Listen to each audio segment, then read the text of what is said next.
एक बूढ़ा आदमी खाने बैठा और एक छोटा सा बच्चा खाने बैठा। तो छोटे से बच्चे की थाली में जरा सी साग और एक रोटी माँ ने रख दी, और बूढ़ा आदमी बैठा तो उसकी थाली में 4 रोटियां रख दी। अरे बहन, अब कैसा कैसा आप कर रही बताओ, 2 लोग एक साथ खाने बैठे हो, तुमने अलग प्रकार का परोसा, एक को 4-6 रोटियां परोसी, थाली भर के इतना चावल इतनी दाल, और बच्चे के लिए आपने जरा सी रोटी रखी इतनी सी। भाई जो जितना खा सकता है उतना ही तो रखेगा आदमी, जो जितना पचा सकता है उतना ही तो ईश्वर देखते हैं कि तुम कितना पचा सकते हो। जितना तुम पचा सकते हो ईश्वर ने उतना दिया है, इससे ज्यादा तुम्हारी क्षमता नहीं है, इसलिए ईश्वर ने नहीं दिया। मेहनत करो, कर्म करो, विधाता ज्यादा भी देंगे। तुम पात्र तो बनो। तुम करोड़ के सपने तो देख रहे हो, क्या करोड़ संपत्ति संभालने के योग्य हो? आदमी को जरा सा पैसा मिल जाए तो हैंग हो जाता है। गांव के लोग ना, हमने कई बार देखा है, शहरों के हों, गांव के हों, कहीं के हों, लोग क्या करते हैं, थोड़ा सा पैसा मिल जाए फिर वो जमीन पर नहीं चलते, ऐसे चलते हैं, ओह साहमत साह बन गया, ऐसे ऐसे चलते। अब वो जमीन में नहीं चल रहे हैं। अभी हमसे एक सज्जन बता रहे थे, महाराज जी हमारे गांव से सड़क निकल रही है 4 लाइन, तो सभी गांव के लोगों के खेत सड़क में चले गए, तो सबको मुआवजा मिला। मुआवजा सरकार देती है ना, खेत लेती है सड़क वड़क के लिए, तो 1 लाख 2 लाख 50, जिसकी जितनी खेती जाती है सरकार अच्छा मुआवजा देती है। तो एक सज्जन बताए, बोले महाराज हमारे सारे गांव के लोग मुआवजा ले लेके गाड़ी खरीद रहे हैं। ये वही लोग हैं, कल तक साइकिल खरीदने की औकात नहीं थी और अब ये गाड़ी पे चढ़ेंगे। ये नहीं कि पगले पैसा आया है तो उसको बचाएं। अरे जमीन के बदले जमीन ही खरीदनी चाहिए, भूमि के बदले भूमि खरीदो, तुम्हारा पैसा बचेगा। गाड़ी घोड़ा में पैसा बर्बाद हो जाएगा। भूमि काम देती है, खेती बाड़ी होगी काम देती है, मुसीबत के वक्त पर जमीन जायदाद ही काम देती है। हाँ या ना? 2 पैसा आवे तो उसको बचाना है, ना कि उड़ाना है। लेकिन कई लोग उड़ाते हैं। ये कौन लोग हैं? ये हैंग हो जाए, ये पचता नहीं इनको पैसा। कितने लोग हैं जिनको पैसा पचता, हे भगवान हमें करोड़ दे दो, करोड़। पगले, तुम पहले करोड़ पचाने के लायक तो बन जाओ। 10 लाख 2 लाख में तुम्हारी औकात दिख जाती है। आजकल के आदमी की औकात तो 1 लाख दो। हमारी माताओं के ज्यादा पैसा आए तो देखो फिर रानी हार पहन के घूमती हैं। देख, है तेरे बाप के पास, है तेरे बनवाए तेरे पति ने, तेरी औकात क्या मेरे सामने? चल हट जा मेरे रास्ते से। ले ले, अब इसको क्या मिल क्या गया, ये चल ही नहीं रही, उड़ रही है। ये कौन लोग हैं? कुत्तों को घी हजम नहीं होता, ऐसे कुछ लोगों को धन भी हजम नहीं होता। बस यही है सिद्धांत। अरे भगवान करे आपके पास ज्यादा धन आए, लेकिन धन आए जितना, आम में जितने फल लगते हैं उतना आम झुक जाता है। ईश्वर तुम्हें जितना धनवान बनाए उतने नम्र होते चले जाओ, उतने सरल होते चले जाओ, तब तो ईश्वर तुम्हारा धन बढ़ाएगा। और जरा से में हैंग हो गए, खत्म। ये बात सत्य है या नहीं? कुछ लोगों को धन पचता नहीं पचता, सही बोल रहे हैं। और कुछ लोग ऐसे होते हैं उनके पास करोड़ों हैं फिर भी बेचारे वो खुश रहते हैं, अच्छे से बातचीत करते हैं, ज्यों लगते नहीं कि ये पैसे वाला आदमी है। गंभीर, जैसे समुद्र में लाखों नदियां रोज मिलती हैं पर समुद्र कभी अपनी मर्यादा का उल्लंघन नहीं करता। भगवान करे आप करोड़पति बने, भगवान करे आप खूब पैसा कमाएं, लेकिन एक प्रार्थना है विधाता, जब आप धनवान बने तो अपने धर्म को धर्म से जोड़ना, धन का दुरुपयोग ना करना। नहीं, लोग शराब पीने लग जाते हैं, महंगी महंगी। पहले तो 25 रुपए का पौआ पीता था, अब महंगी पीने लग गया है, ज्यादा पैसे आ गए हैं। तो ये कौन लोग हैं? ये वही कुत्तों को घी हजम नहीं हो रहा है। हाँ या ना? ये नहीं कि अपने लिए घर बनवा लें बढ़िया से, कुछ जमीन जायदाद खरीद लो, 1 एकड़ 2 एकड़ 5 एकड़ 10 एकड़ जमीन ले लो। पैसा सरकार देती है, सड़क वड़क निकलती है ना, तो जमीन के बदले जमीन लेना चाहिए। जमीन के बदले क्या लेना चाहिए? हाँ, प्रॉपर्टी के बदले प्रॉपर्टी। मैया पैसे तो ऐसा देखो गाड़ी घोड़ा में उड़ जाएंगे पैसे, वो पैसे किसी काम के नहीं है। जब तुमने 20 लाख की गाड़ी खरीद ली, अरे गुजारा तो 5 लाख की गाड़ी से भी हो जाता, हाँ या ना? गुजारा 5 लाख की गाड़ी से हो जाता है कि नहीं? जब गुजारा, मुझे जाना 10 किलोमीटर दूर है, जाना 50 किलोमीटर दूर है, इतना गुजारा तो 5 लाख की गाड़ी से हो जाता है, हाँ या ना? लेकिन आज का आदमी देखा, अरे हमारी पड़ोसी के पास BMW है, बड़ी गाड़ी, 50 लाख की गाड़ी है। अरे भैया उसके पास है तो रहने दो, तुम दूसरों की होड़ क्यों करते हो?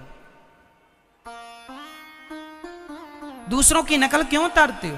तुम्हारी अक्ल नहीं है तुम्हारे पास क्या? दूसरों की तरह, अच्छा ये बताओ, किसी की तरह कभी कोई बन सका? 135 करोड़ लोग मेरे भारत में रहते हैं, आज तक किसी की तरह कोई बन सका? किसी की तरह कोई बन ही नहीं सकता। हमारी आंखें और आपकी आंखें ईश्वर ने, प्रकृति ने अलग अलग बनाई है, क्यों जी? आधार कार्ड में आंखें लिंक होती है ना, तुम्हारी और हमारी अलग अलग, हमारे फिंगरप्रिंट्स अलग अलग हैं या नहीं?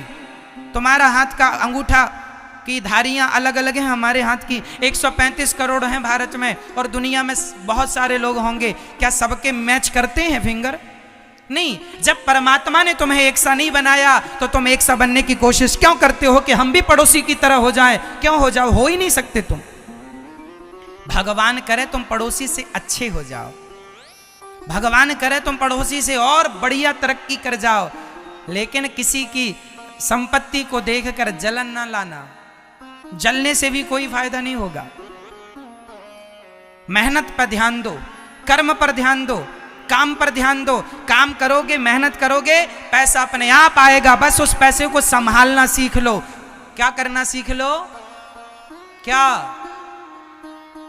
आज हमारे बच्चों के, हमारे छोटे छोटे ये भैया लोग, इनके पास पैसा आ जाए, पापा गाड़ी दिला दो, हमारे दोस्त के पास बड़ी गाड़ी,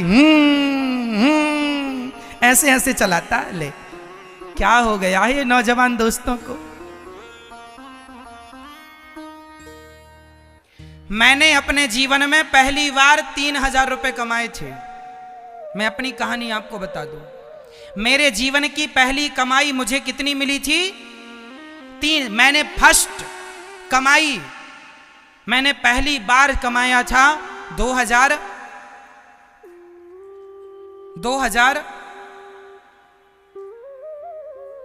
में, 2007 या 8 का पीरियड रहा होगा, 7-8, 2007 या 8। मैंने पहली बार 3000 रुपए कमाए थे। एक प्रोग्राम में गया था, तो वहां मुझे प्रयागराज में गया था, प्रयागराज में गंगा के किनारे, त्रिवेणी संगम के किनारे, वहां प्रोग्राम था। मेरा सेवा छोटी सी मिली थी, सभी ब्राह्मणों को चावल देने की, है ना। वहां एक अनुष्ठान हो रहा था, अर्चन हो रहा था, तो सभी को चावल देने की।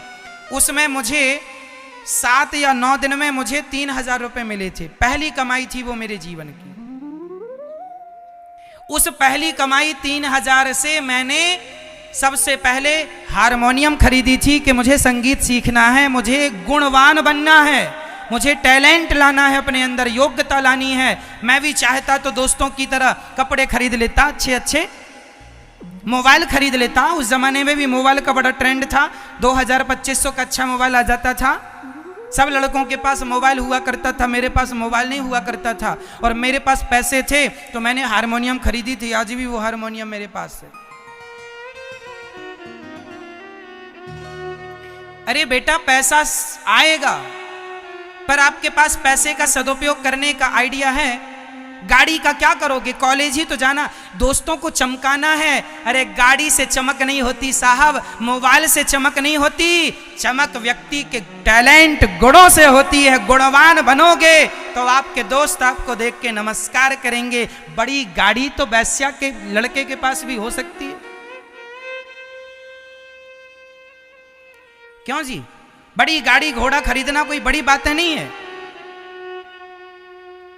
बहुत बच्चे, नौजवान दोस्तों, में आपसे हाथ जोड़ के कहता हूं, बड़ी गाड़ी के सपने ना देखो, बड़े मोबाइल के सपने ना देखो। पहले पढ़ जाओ, योग्य बन जाओ, गुण ले आओ, फिर तो गाड़ी बंगले आप जितना चाहो बना लेना, ये तो बात की चीजें हैं। पहले ही गाड़ी में बैठ लोगे तो बाद में कुछ नहीं मिलेगा, और पहले त्याग कर लोगे तो आगे तुम्हारे लिए बहुत सारी गाड़ियां इंतजार करेंगी, बहुत गाड़ियां मिलेंगी, बहुत बंगले मिलेंगे, बहुत लोग मिलेंगे।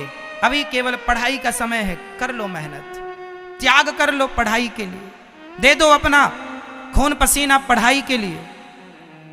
शिक्षा भी, सरस्वती भी बलिदान लेती है, पसीने का बलिदान देना होगा। मैं रात के 2 बजे जाग जाता था तो मेरे को समझ में नहीं आता था कुछ भी, सारे गामा पाधा निसा, कभी खानदान में कोई संगीत जानता नहीं था, सा क्या होता है, रे क्या होता है, सुर क्या होते हैं, कुछ ज्ञान नहीं था, तालों का कोई नॉलेज नहीं था, ताल क्या होती है। लेकिन फिर भी मैंने पीछा नहीं छोड़ा। आज मैं संगीत जितना भी ठाकुर जी ने, लक्ष्मी जी ने दिया है, वो केवल लगन थी। मैं कोई प्रोफेशनल गायक नहीं हूं, ना मैं गाना जानता हूं, ना मैंने बहुत प्रोफेशनल विद्यालयों में सीखा। मुझे तो बहुत ज्यादा शिक्षा मिली भी नहीं किसी भी चीज की ज्यादा, लेकिन एक शिक्षा के लिए जुनून था कि मुझे करना है, भागवत पढ़ना है, मतलब पढ़ना है। मैं 2 बजे रात के जाग जाता था और पढ़ने बैठ जाता था, भले आधा घंटा पढ़ूं फिर सो जाऊं, पर पढ़ने का भले कुछ समझ में ना आए, पढ़ता था, मन नहीं लगता था, लगाता था। मेरे साथ के बच्चे क्रिकेट खेलने जाते थे, इतिहास गवाह है कि मैंने कभी पढ़ाई पीरियड पर क्रिकेट नहीं खेला। क्यों खेलूंगा, यहां पढ़ने आया हूं, पढ़ूंगा। खेलने आया होता तो खेलता, मैं खेलने नहीं आया, मैं तो पढ़ने आया।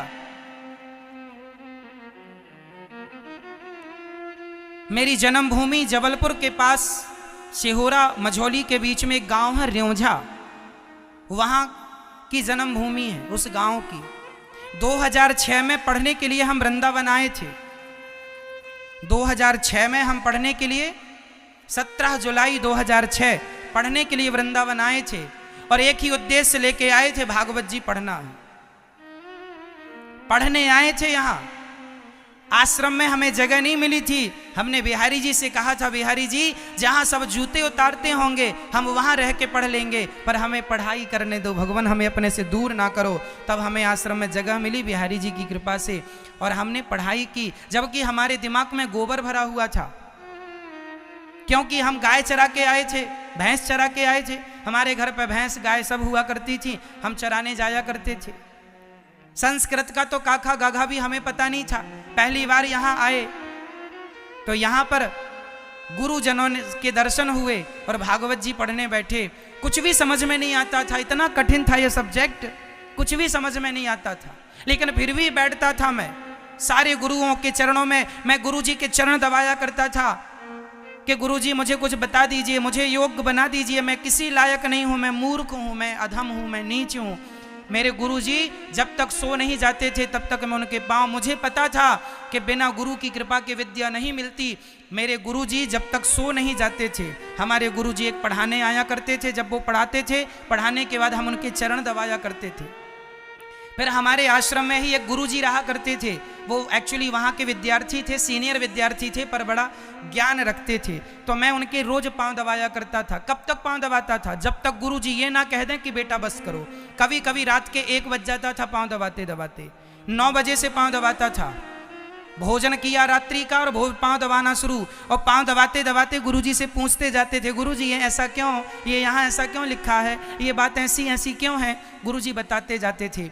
कई बार गुरुजी सो जाते थे, मैं पाँव दबाता रहता था, जब तक गुरुजी ये ना कह दें। गुरुजी एक बार 1 बजे जागे, अरे बेटा तुम पाँव दबा रहे हो, अच्छा जाओ सो जाओ। जब तक गुरुजी ने आज्ञा नहीं दी कि जाओ सो जाओ, तब तक मैंने चरण नहीं छोड़े। इसलिए विधाता ने अपने चरणों से जोड़ के रखा है। श्रद्धावान लभते ज्ञानम, विद्या पढ़ने से नहीं मेरी माँ, कान खोल लो अपने, विद्या पढ़ने से नहीं आती, विद्या तो गुरुजनों के चरणों में श्रद्धा होगी तो गुरुजनों के आशीर्वाद से ही विद्या फलीभूत हो जाएगी, भले 2 अक्षर ही तुमने पढ़ा हो। आशीर्वाद चाहती है विद्या, गुरुजनों की कृपा के बिना विद्या प्राप्त। इसलिए मेरे नौजवान दोस्तों, मैं आपको हाथ जोड़ के कहता हूं, मेरा वो वक्त मैंने देखा है। मेरे पास साइकिल खरीदने के पैसे नहीं थे, पढ़ने जाता था 4 किलोमीटर दूर पैदल जाता